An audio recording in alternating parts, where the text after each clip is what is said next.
on. This is Lomu again. Lomu is through. Juju Smith-Schuster. Real hands in. There's Seaver again. One, two, first of Mo.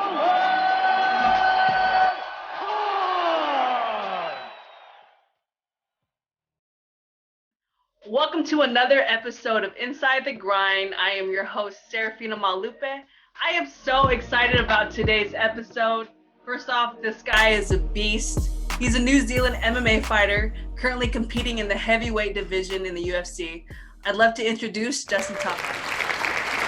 Hey, thanks for having me. No, of course. Thank you so much for being here today. Thank you for your time. How are you doing? What are you up to right now?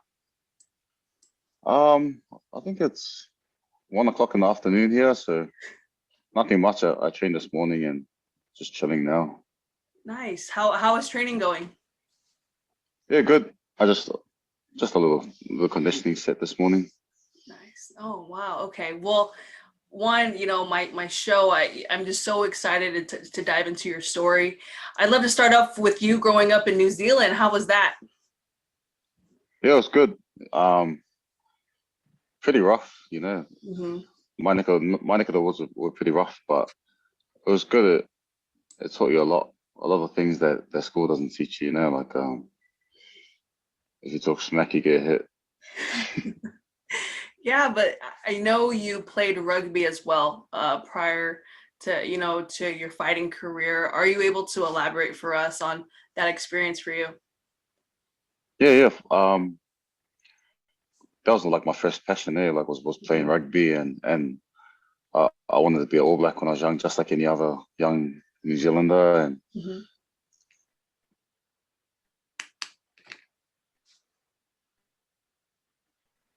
I did all right. Like the professional rugby league club, and like we moved when I played for the Melbourne Storm, but it just wasn't for me. I think I sustained like a couple injuries, and when I went and jumped back onto the rugby field, I just didn't have that passion anymore to play, and I left it in 2013. So it's been almost 8 years since I played rugby, but I was still happy about making it to an NRL club, which is like the pinnacle for rugby league, and yeah. Yeah, and now I know before you're transitioning, you were a kickboxer before getting into MMA. How did you making that transition, leaving rugby and now becoming a kickboxer? How did that come about? Well, like my grandfather was a boxer, and my uncle's boxed and kickboxed too. So fighting has always been around. But for me, once I stopped playing rugby, I went back, moved in with my mom, and I was like, man, this is boring, Like, and I love to compete and I love to win. So I was like, what can I do next? And one of my workmates was like, oh, you should try fighting, man. And I was like, oh man, that stuff's easy. And then I took it as a challenge, and that's how I got back into kickboxing. And I had one fight. I was lucky enough to win, and I was like, man, this is the best feeling. I want to feel this high again. And man, next thing you know, I'm fighting on the world stage in Octagon for the UFC. Yeah, and yeah, buzzing. Man, and so now being in the UFC so far, how is it just being an MMA fighter? It's hard, like I think it's the training, in any sport is hard, and winning and losing, but I think for fighting it's so much at risk because there's the risk of being knocked out, and people think it's so embarrassing, to lose, or like especially in fighting because there's so much damage you sustain, and it's just like you get the highest of the highs of fighting, and then you get the lowest of the lows too. So it's just being able to cope with all those emotions, I guess. Yeah, I mean, being a prior athlete as well, like something that I've learned is neutral thinking, not getting too high, not getting caught up in the highs, too high in the highs, and then not getting caught too low in the lows. And it's just keeping that neutral thinking. So I know exactly what you're talking about. And it's being an athlete, it's so important to sustain like that neutral mindset. But I know that a really popular gym in Auckland called City Kickboxing. Yeah. You know, in 2019, it was named Gym of the Year. And you know, were you able? You trained there as well? Is that correct? Yeah. I think my second UFC fight. So last year I did the second half of my fight camp at City Kickboxing. You know, I was lucky enough to go there and see why they're so successful and you know, and they're one of the best gyms in the world. Yeah, and so just being in that kind of environment, how was that? Just being in that kind of environment. Man, I forgot what the saying is, but you know, like when you surround yourself with greatness, you just only want to do great things yourself, and that's just how I felt when I went there. Like I was rubbing shoulders with Israel Adesanya and like Alex Volkanovski, both UFC champions. You know, like when you see that kind of work ethic, you just want to emulate that and do it justice at the same time. Definitely, it makes when you're around like people like that, it just makes you level up yourself. But you know, I'd love to touch on a little bit of Mark Hunt and how much he's meant for your career. Yeah, man, Mark, I'll say it time and time again. Like if it wasn't for Mark, I think me and a lot of the other boys wouldn't be fighting on the world stage. You know, that guy, he brought us on and let us join him in training camps. You know, he'll cover us financially and pay for all our travel and sometimes he would take us to places that we didn't even have to be there. You know, like a few years ago, he took us all to Las Vegas. I think it was like 20 of us to Vegas, man. Like he paid for it.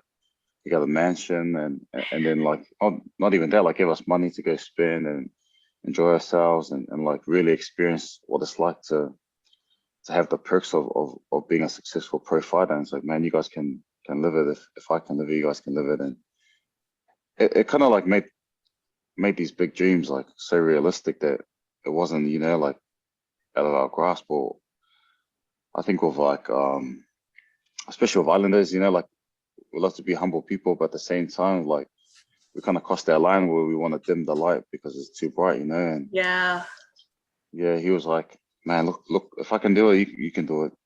So now like there's myself, Bam Tuivasa, he's another UFC fighter. Carlos Holberg, he just had his first fight in the UFC. Like, yeah, there's only a few of. I think there's only my younger brother left that hasn't joined the UFC and that whole squad that he assembled, man. So big ups to Mark. Hopefully. Yeah, and I mean that's just amazing to hear. Someone within our community just so willing to help, and that's I just definitely love that. I love that, and so. Just during any time in your career, has there been a moment of adversity for you that you've had to overcome? Yeah, man, it was my first UFC fight. I got knocked out in front of 55,000 people, and I got swarmed with trolls and like people making memes and like, oh, your shit and all this and all hundreds. I had like 100 plus messages on my Insta. I couldn't see the whole number because it was capped at 100 plus, and it was just like, you're a joke, whatever. So bouncing back from that was like one of the biggest achievements in my sporting career because it was like, that was the record for the most attending fight event in the UFC, like whole history. It was my first fight, lost by KO and took a lot of, it takes a lot of guts to come back from that and ask for a fight 2 weeks later and then go all the way to Houston, fight their hometown boy and, another heavy underdog fight and knock him out. Yeah, no, one, I want to acknowledge just, you have to just have like, be so resilient, like that your resiliency, after that happened, that first fight, and you didn't get caught up and being embarrassed, and that just takes that, I don't know, I feel that just takes so much just heart and grit, and it's like you didn't care. So I definitely want to acknowledge that, which was amazing. But once after that your first UFC fight and getting knocked out, and then seeing everything and how people were just bombarding you with, just negativity. What was your thought process of just to overcome that? I don't know. I think it's just I'm just that dog that can't be put down. Like Mm-hmm. I come from a real rough upbringing. So it's like anything else other than that, man, is a win. Like. And then plus I want to rub it in people's faces, like everyone that's talking shit. I was like, man, I can't wait to shut these up. Because it was bad enough getting trolled and all that.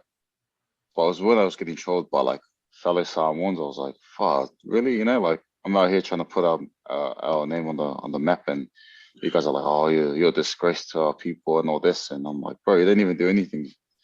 But it just hurts because it's so personal for me, like because it's such a big thing to represent like Samoa, and it was good to rub it in their faces, man. There's people 2 streets away talking shit, trolling me. I'm like, man, I know where you live. I could just come there and give you a hug. Yeah, but it's like, it's sad that you get crap from, our people in our community. You would think that, like they would, just root us on no matter what, even during the highs and the lows. But just being an MMA fighter, what is something that it has taught you? I think the biggest thing is like to ride the waves. You can't just stay stagnant because like there's going to be highs, there's going to be lows, but it's embracing them both. Like I know there's people that have these big wins and then they try not embrace it. They're like, oh no, something bad could happen. I'm like, man, you enjoy the wins where you have the wins and know that they are going to be the bad days, but just go with it, man. Like enjoy the losses as well, learn from it, but just expect it, I guess. But that's been the biggest thing is like when I won, I wasn't going to be like, oh, but what about that time I lost? Like I should humble myself. I'm like, nah, like embrace it and enjoy it, celebrate with your family and friends, and then get back onto the map. Onto the next one. You can't get, it's so easy to get caught up in the high, and then you take that feeling into the next thing, but then like you get you get smacked in your mouth, so so it happens exactly, in basketball as well. But it's just like taking it all, all the highs and the lows, that's what it's about, being an athlete. But what my show is about is the grind it takes to where you are. And I, like you said, there's highs and lows to it. It's not all glamour. It's not, it's not all butterflies and glamour. It's a grind. And can you share with us your grind and what it's taken you to get to where you are right now? Yeah, I think for me, it started with rugby. Like out of school, I remember I moved to a town where it was like -degree weather, and I really wanted to sign up a pro rugby contract. And that year, man, I used to ride my bike. It took me like an hour to get to work, and I'll work from 3 to 3, and then I'll ride back. I'll train, and I used to train before work too. And I did that for the whole year. And I remember thinking like, man, this isn't going to pay off. All this training is not going to pay off. And then my very last game of rugby, I played like a really good game, and I was playing against a big prospect. And after the game, I was like, man, that's the whole season finished. Like, like I wasted this whole year doing all this training and all these extras for nothing. And I get this guy come up over me, and I had a beer in my hand, like, oh, I'm just going to just celebrate, like the year's finished and that. And he's like, oh, what are you doing in October? And I was like, oh, this was around September. And I was like, oh, no, nothing. And he's like, oh, do you want to come to Melbourne? I have a contract for you if you want. And I was like, holy crap, like very last game of the season, I put in the whole year of training and sacrificing all this time away and finally getting it. I was like, damn. And I think that whole process, it like taught me, like the grind, man, like you grind through that for the contract, you can do anything. And after rugby finished, I knew I could still apply that same method. And when I was fighting, I have a family now. You know, like it was me, my partner, my son, and I had to work long hours and still train. But I still knew like if I grinded it out, you know, like it'll come. And you know, like a few fights later, I got the UFC contract, and I used to work some long hours, you know, like and still train and grind it out. And yeah, man, still got that contract. Man, no, and that's no, thank you for sharing that. You know, it's just like it's truly a mindset. It's just truly a mindset, and not, you know, not fold in those times, in those tough times, but knowing that everything, all the work that you're putting in, it's gonna pay off. It's gonna pay off in the end. Yeah, 100%. Definitely. So do you have a favorite moment in your career? Um, when I knocked out an opponent in Houston, I remember I turned over and Halle Berry was standing, so that was pretty cool. She was standing and applauding. That was pretty cool. But my favorite will have to be my last fight, walking out in Abu Dhabi with my two brothers. That was pretty cool because you know, we come from the gutters and we're on a real stage, and I get to do it with my brothers, man. It's like nothing crazier than that. Yeah, well, I know that I know your younger brother, he's a kickboxer. But Yeah. you have other brothers, like you all are fighters. Is that, sorry, am I Yeah. correct? How does that, can you touch on that and just how much that means to you? Oh, it's the best. You know, like you get your best mates and you get to go and do something you love and laugh about it later, man. Like people only dream of that, you know, like they only dream of that for themselves, but then to get to do it with your own siblings, man, that's even more of a blessing. Definitely. What would your message to people that want to be successful in their life or want to be where you're at? I think it's as cliche as it sounds, it's like do something that you love and something that you know you can have fun with, Mhm. and you'll want to do more of it, you know. And if you want to do more of it, you want to do it justice. I think like or fighting, I love to fight, and I love everything that comes with martial arts.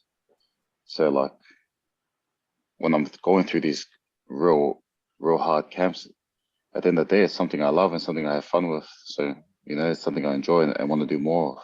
Definitely. Thank you for sharing. And, you know, at the end of this, you know, when you look back, you know, like 40, 50 years from now, what do you want to be remembered as, and what do you want your legacy to be?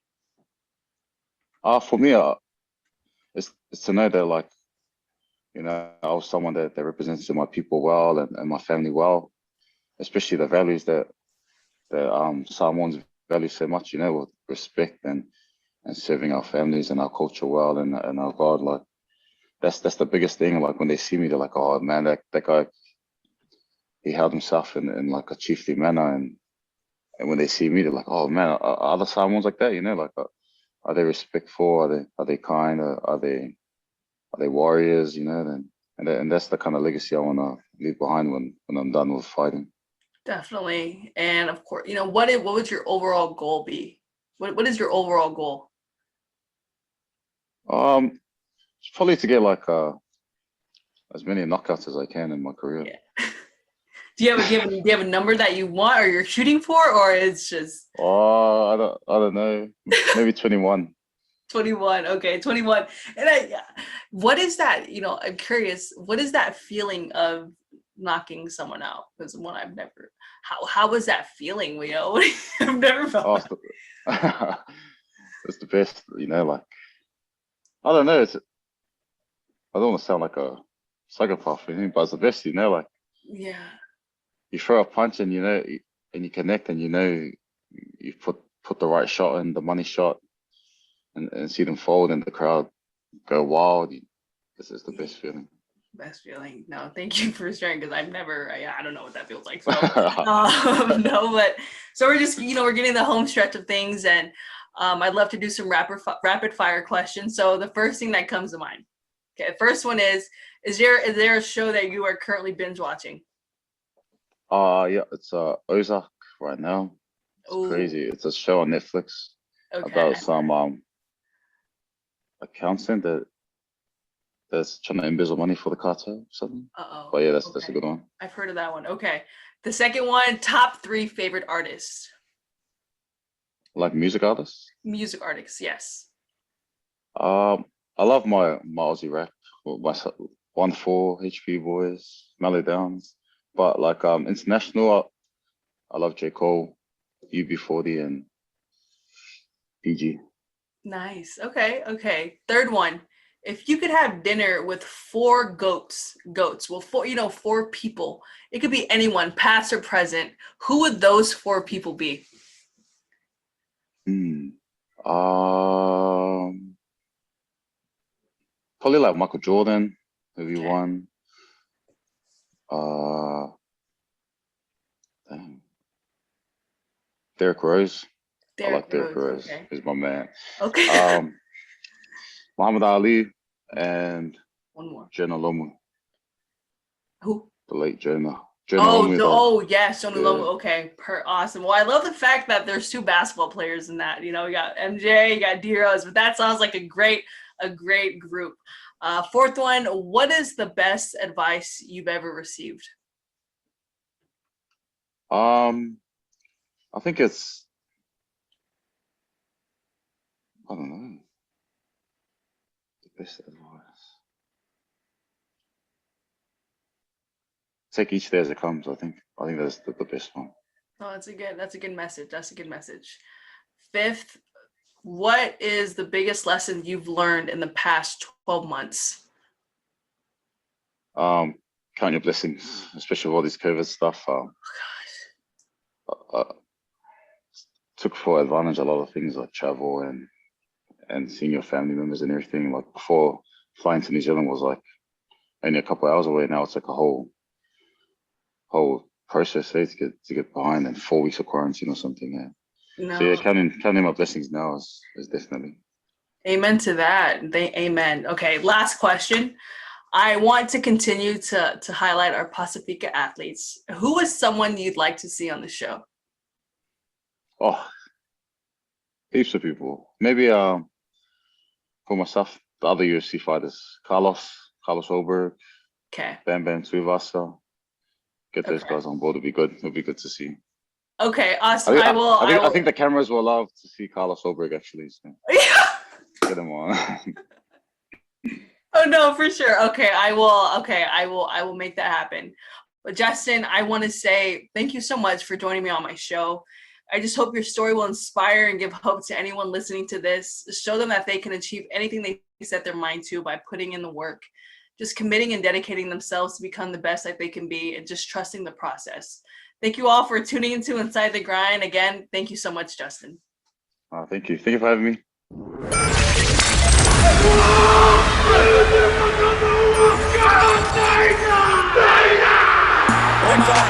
Grinding on my life, sacrifice, hustle pay the price, one slice, got the brother dice, that's why all my life, I've been grinding all my life, all my life, grinding all my life, sacrifice, hustle pay the price.